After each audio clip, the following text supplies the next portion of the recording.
Magandang araw sa inyo guys. Ngayon, magre-react ulit tayo. At i-react natin ulit yung before nating ni-react na isang Syrian expat ngayon sa Pilipinas. Sobrang nagandahan kasi ako sa kwento niya at sobrang nabaitan din ako sa kanyang minimithi para sa kapwa nating mga Pilipino.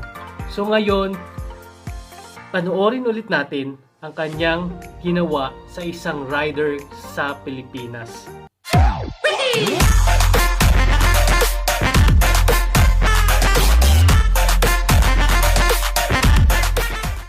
Eto guys, start na natin at panoorin natin about dito sa rider sa Pilipinas, kung paano tinulungan ni Syrian expat. Good morning mga tao. So today guys, we'll be announcing the winner of the Ayuda segment 10,000 pesos that we mentioned on my previous vlog. If you watched my previous vlog, I said I'm gonna choose the best comment of my question, which is why do you think you deserve the help? So I'll be choosing the best answer. But before that guys, I was supposed to do some errands and my car suddenly is not working. I don't know why, out of the blue. So I had to order a battery online, and there is a guy coming in here to deliver the battery and install it on my car. Sana it will work now. No jeepney, no tricycle, no bus. Even lakad hindi pwede kasi sobra mainit. Maging barbecue. Sige, wait lang kuya, wait lang. Okay. So guys, this is so unexpected. The guy who's bringing my battery and who's gonna install it on my car is here. He's just arrived, he's driving motorbike, and that's how he brought my battery. So, this is an unexpected vlog. I'm planning to surprise him, and instead of doing a video call today, I'll be giving him the 10,000 pesos ayuda. Just because he came, he did effort, and he saved me. Kasi hindi pwede lumabas pag wala na kotse. He has no idea that I'll be doing this. Let's see his reaction and let's surprise him. What I'm gonna do, I'll be grabbing the camera and I'll tell him that I'm just documenting this for my dad to see what kind of battery I'll be using for my car. Let's see his reaction, and I think this is gonna be fun because I'll be giving the money. He looks sweaty, he looks so tired and sweaty, and I asked him earlier when I went out, he said he has a family. So, deserve talaga yung tulungan.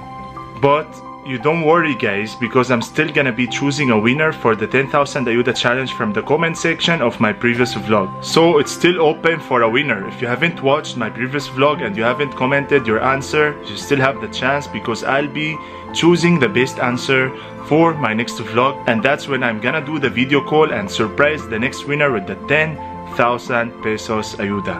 It could be old, matanda, it could be young, it could be whatever age, whatever gender, it doesn't matter. You are all welcome to join the 10,000 pesos Ayuda segment. So I don't have much time because the guy is waiting for me outside. I'll just be grabbing my camera and I'll just make it candid. I'll tell him I'm documenting the battery to show it to my dad. I will not make him realize that I'm gonna surprise him, but it's gonna be sulit. Let's go. Kuya, saan yung battery? Pwede tignan? Dito lagay? Sige po. Kasi I want to document when I put the battery. So ito yung battery, gold. Ano size ito? 2SM po. 2SM. 21 months warranty po sir. Meron yung warranty card also? Meron po sir. Tapos sige. kasama po siya nung resibong ibibigay ko po sa inyo sir. Sige. Sige na. Okay na po. Start Ayun tayo. guys, so, di nyo akalain na wala talagang pinipili itong Syrian na to. Na ang pangalan niya ay Basel. Ito ay sobrang nakaka-inspired para sa ating mga Pinoy. Kasi hindi natin ito kalahi, pero yung isip at puso niya nandoon sa pagtulong sa kapwa Pinoy natin. Diba? Nakakatuwa. Sobra. Negative, positive, tapos we'll put it again. Nice ringtone, ha? May bag. Tawag po yung madam ko. Madam mo? Meron ka, madam? Anak? Wala po. Wala na, anak? Wala po ang anak. Madam, meron? Meron po sir. Meron. Ano po? Kasi pag may anak, marami gastos, di ba? Pero masaya po. Pero masaya, oo. Tama. So ito yung luma battery. This is the bago. Brand new battery. I've been stuck at home for many days. I cannot go out. Buti may delivery. Si kuya papunta dito. Taga saan ka, kuya? Hello po sir, Las Piñas po. Las Piñas? Opo. So malapit lang. Nice. Akala ko sa isip ko yung pagkain lang may delivery. Hindi ko alam yung battery pwede kasi sa isip ko, oh shit, hindi essential yan. Yung iba po kasi namin customer sir, frontliner eh. Oo, frontliner, yung Opo, customer. Meron po ang customer na sundalo po nagpaparescue, yung mga ganun po. Oh, Pag pupunta po sila sa duty. pag papunta sila sa duty. Ikaw, hindi frontliner rin? Hindi ko po alam sir. Pero Siguro- binigyan po kami travel pass eh.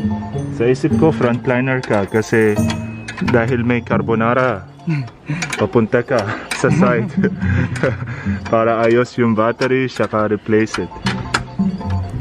So I ordered this. Ayun guys, kahit na sino pa ay frontliner, kahit na tiga-deliver lang yan, tiga-bantay sa bawat barangay, alam ko, lahat sila ay frontliners. Kasi sila yung tiga-gabay sa atin habang tayo ay nasa bahay.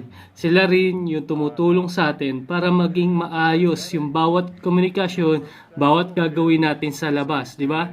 Sinasakripisyo ng bawat frontliners yung buhay nila para lang sa atin na maging maluwag tayo at maging maayos yung pamumuhay natin kahit na ganito ang nangyayari ngayon.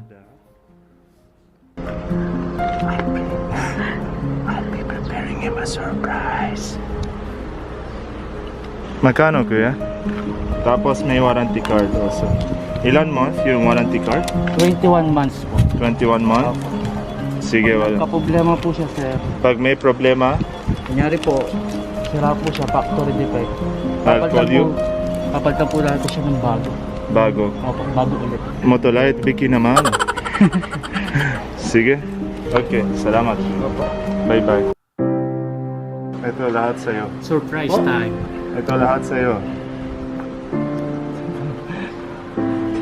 Dahil papunta ka dito sa... Po. Thank you po sir. Sige. What? Hindi mo maniwala? Check mo. 1, 2, 3, 4, 5. Lahat yung pera sa'yo. Ay, totoo po to sir? Totoo. Thank you po. Ikaw, meron yung pera. You think I'm joking? Thank you po sir. Ha? Opo. Okay na? Masaya na yun? Opo sir, Sulit? masaya po. Suli? Opo. Wala ka anak? Wala po po sir. Asawa? Nasa Pampanga po. Pinauwi ko po. Bago po. Mukha mabait ka. That's why bigay ko... Thank you po sir. Thank you po sir. Hindi po pwedeng shake hands yun sir. Kasi... Distancing ko. Social Diba, distancing tayo. nakakatuwa, di ba? So, okay lang. Ang sarap isipin. Nakakatuwa para sa ating bawat Pinoy na may tumutulong din sa ating kalahing Pinoy o kapwa Pinoy na hindi natin kalahi. For example, eto Syrian to, pero tumutulong to para mabigyan ng ating kapwa Pinoy ng isang ayuda or isang tulong dahil na ngayon ay may problema ngayon sa Pilipinas at ang hirap ng pamumuhay, pero handa siyang tumulong na kahit ano pa yan, magbibigay at magbibigay siya ng tulong. Beans in here also. So, a lot of food. Big ayuda. Okay, let's give it to him. So I'll be giving him the Coke, bottle of Coke, and this one. Meron pa po. Diba nakakatuwa guys?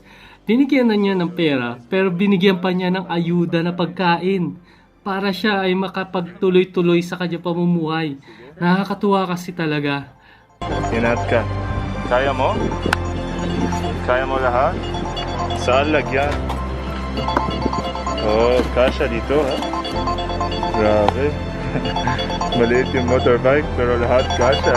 So this is ayuda ha? Tawag ayuda. Opo. Ano ayuda sa English? Alam mo? Hindi ko po alam sir. Hindi mo alam? Sige, yun na. Thank you po. Bye-bye. Woo! Hot!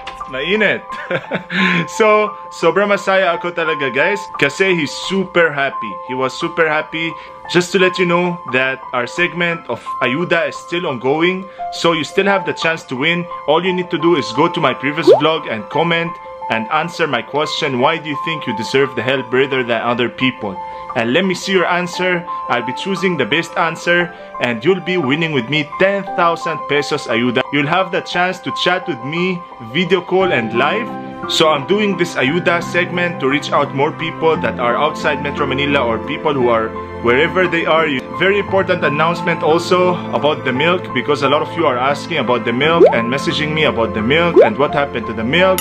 There's gonna be a very important announcement about that. So there's gonna be an updated vlog for that. So just watch out for it. It's a positive outcome. From me, the Hungry Syria Wanderer, Mabuhay Philippines! Diba guys? Yun. Isa na namang napaka madamdamin pero nakakatuwa na kwento. Itong Syrian na to, o Syrian expat dyan sa Pilipinas, napakadami na niyang tinutulungan. Hindi siya nagsasawang tumulong na kahit na sino ka man, ikaw man ay nagtatrabaho or wala kang trabaho, pero kailangan mo ng tulong, handa siyang magbigay na kahit na magkano. Halimbawa natin yan, yung rider. Nakita lang niya yung rider na sobrang hirap na hirap sa trabaho, pero nandun na iisip niya na itong tao na to kailangan ng tulong. So agad-agad, hindi siya nagdalawang isip. Binigyan niya ng 10,000 pesos plus ayuda. Nakakatuwa mga kababayan. Diba? Na meron tayong isang magiging kababayan na Syrian na handang tumulong diyan sa Pilipinas. Hindi tayo binibigyan ng anumang kaisipan nitong hindi natin kalayo, pero yung puso niya, pusong Pinoy. Ganyan ang isang mabuting tao na sa puso at isipan, hindi siya nag-iisip ng kung ano-ano, dahil lahat tayo ay pantay-pantay, lahat tayo ay pantay-pantay sa itaas.